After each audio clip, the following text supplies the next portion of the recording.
শুনাইতেছি অনেক দুনিয়া ঘুরছি তো। আমি থাইল্যান্ডে পড়ায় জামাতে না হলেও 20-22 বার গেছি।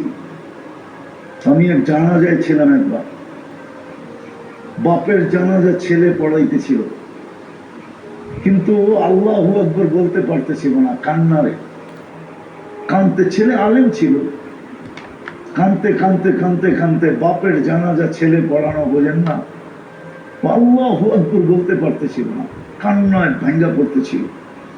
একবার বড় কষ্ট করে জোরে আল্লাহু আকবার বলে উঠছে। জানাজা শেষ, আমার মন বলতেছিল যেন বাবা মাফ হয়ে গেছে।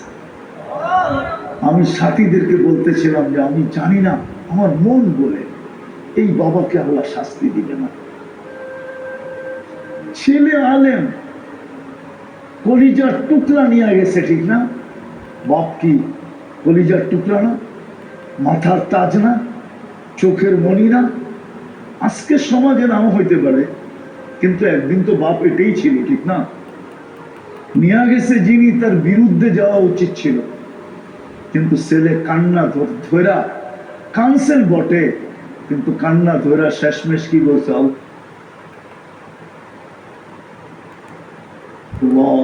আকবার, মালিক তুই বড়। এই যে বড়ত্বের স্বীকার উক্তি দিছে, আমার মনে হয় স্বীকার উক্তিতেই বাপের মাফ হয়ে গেছে।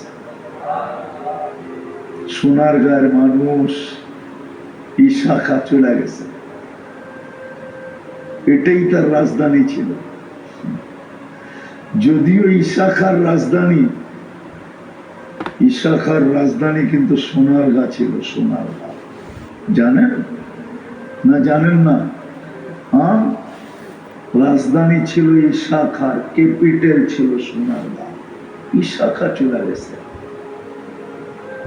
শুধু ঐতিহ্য পড়া আছে, মানুষ দেখতে